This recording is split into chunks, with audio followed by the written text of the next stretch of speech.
Hi, thanks so much for joining me once again on the Infertility Channel. My name is Randall A, and I'm broadcasting this from Orlando, Florida.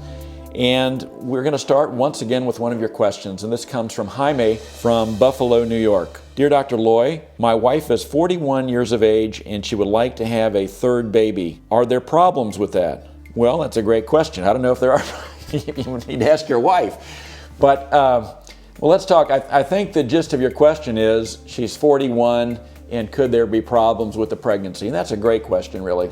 Jaime, I'd like to introduce a concept, and you may have picked this up in a previous episode, but we call advanced reproductive age women who are 35 years of age and older. Now, I have ties and I have certainly shoes that are 35, and if you went downstairs, our refrigerator probably has cheese that's approaching 35, so that's very young to me. But in terms of actual reproductive capacity, there is a switch point in the mid-30s, or at least the late 30s, in which the risks go up. We know that the risks for women having babies with maternally age-related chromosomal defects, and we've talked about that before, such as Down syndrome or other trisomies and so forth, that goes up with age. And your wife would be screened for those through blood testing and maybe through other tests such as amniocentesis or chorionic villus sampling, where the genetics of the baby are looked at.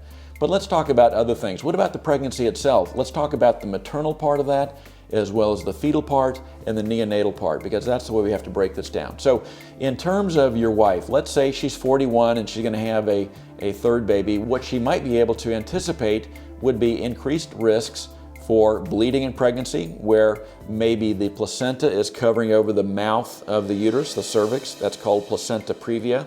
It's possible for part or all of the placenta to shear away. That's called placental abruption. That's also increased. Gestational diabetes is increased, high blood pressure, preterm labor and delivery. Also, the need for cesarean section is increased, as well as operative vaginal delivery. So those are the maternal risks of pregnancy at an older age. They all go up on the order of about 1.5 to 3-fold over women 20 to 29 years of age. Some of those same problems in mom can cause problems for the baby, such as high blood pressure or gestational diabetes or bleeding disorders that could compromise placental function. All of that translates to problems with growth and development for the baby. Obviously, preterm labor and delivery is a big deal. If babies are born prematurely, they're at higher risk for problems because their lungs, their brains, their eyes, their gastrointestinal tracts may not be developed and ready to face the world. Once that baby is born, especially if premature, he or she may end up in a special needs nursery or even a neonatal intensive care unit. Those risks are definitely increased after the mid-30s. Studies have looked at women both 35 and older as well as 40 and older, classic studies over the last 10 years with many patients, and the risks do seem to increase as of the mid-30s. Well, another question. Recently, a nice study out of the CDC and Emory University has shown that women who use donor eggs are not without risks. So even if a woman is in her 40s, and I know, Jaime, this doesn't apply to you, but let's say a woman needs donor eggs. Donor eggs are not a panacea. There are still risks, maternal risks and fetal risks.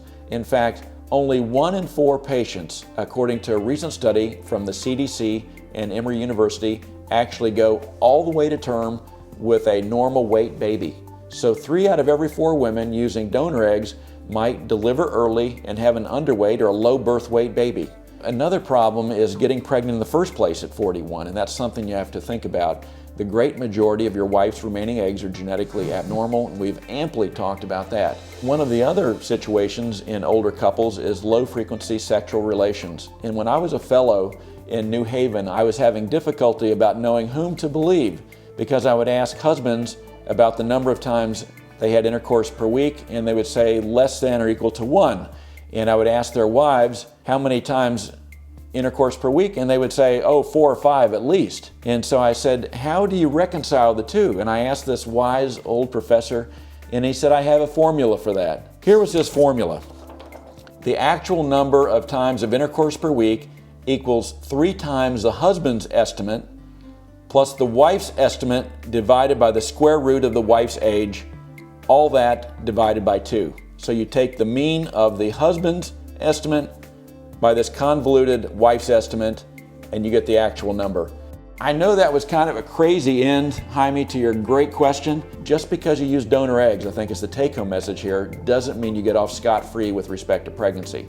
There are risks at 41 and even maybe at 35. I would advise you strongly to talk to your doctor about those risks because there might be specific risks for you and your wife. Thanks so much again for watching the Infertility Channel. I look forward to seeing you once again next week. Be sure to share this video with your friends and subscribe to catch all new episodes each week here on the Infertility Channel. Plus, follow us on Facebook and Twitter. I love hearing from you. Comment below or tell me what you want to see on future episodes by sending me an email to comments@infertilitychannel.org. Until next week.